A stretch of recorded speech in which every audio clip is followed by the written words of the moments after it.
Alright, here we got a Spider-Man dynamic situation, and we've got Spider-Man and Venom both on the same web. And let's see, Spider-Man is, well, we'll say he's about 110 kilograms. Venom's a lot bigger. We'll say Venom is 350 kilograms. Now, Venom is just hanging the web. Let's say Venom is at rest, so he's not doing anything. But let's say Spider-Man is actually sliding down the web, accelerating at 6 meters per second squared, maybe to try and kick Venom off his web. And we're going to do it. Let's see if we can find the tension in the web here, and what is the tension in the web here. We don't have to worry about the tension at the bottom below Venom because it would just be zero because there's nothing hanging off of there. Now there's a couple different forces we can look at here, but the force of gravity is a really simple one. Let's look at the force of gravities of Spider-Man and Venom because we know they're going to be involved. So if I start with Spider-Man, I can find his mg, and his force of gravity is about 1,080 newtons. I'm going to do the exact same thing for Venom. If I do the exact same thing for Venom, I can just do mg. I can take the 350 and times that by 9.81, and I've got an mg of about 3,430 newtons. Okay, so let's see if that helps us out a little bit. I'm going to start with the bottom tension down there. Now, if we would cut the web right here, the tension would be zero on the remaining web, which tells me that Venom is responsible for all the tension here. Spider-Man has nothing to do with the tension below him. So Venom is supplying all of the tension on that bottom rope. Now Venom is just hanging on the rope. He's not moving up, he's not going down, he's not increasing or decreasing the tension, he's just hanging on it.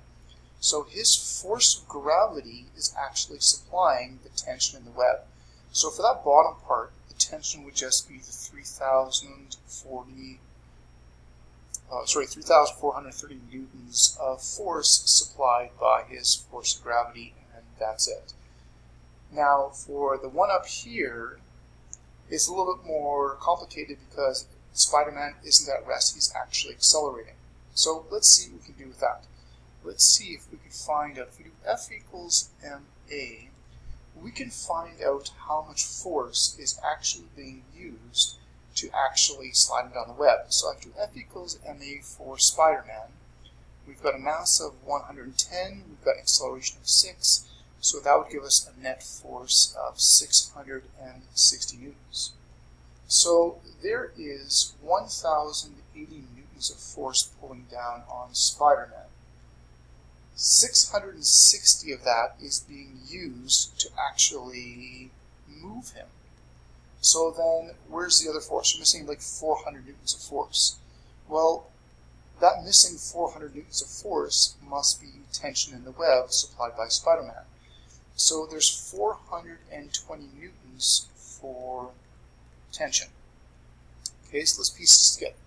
Gravity is pulling Spider-Man down with 1,080 newtons.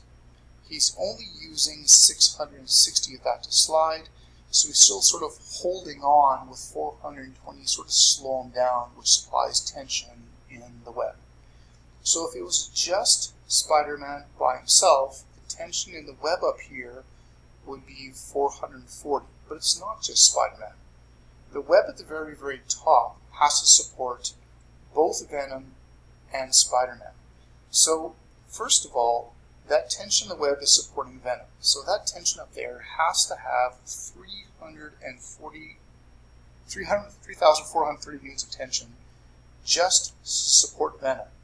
But then it also has another 420 newtons of tension because of Spider-Man. Now it's not his full weight because he's still sliding down, but 420 newtons of tension just to support what remaining force Spider-Man is actually applying to the rope. So if we put those two together, we have a total tension of 3,850 newtons of tension at the top. So there's 3,850 newtons of tension at the top. 3,430 of that is just to support Venom's weight, and then another 420 newtons of tension because Spider-Man is holding on a little bit, and then the rest of his weight force is then lost for his acceleration, which was the 660.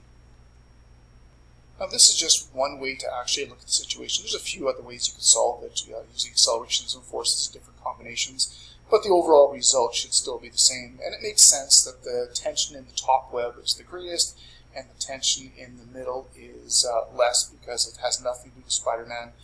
And the tension in the top doesn't include the full weight of Spider-Man because he's sliding down the web, which is going to reduce the tension. If Spider-Man was climbing up the web, or Venom was climbing up the web and accelerating, then we would increase tensions by their F equals ma, but they're not. And if they're both at rest, they just be static equilibrium, the tensions would just be their weights acting on it. This middle one would be the weight of Venom, and this top one would be the combined weight of the two people together.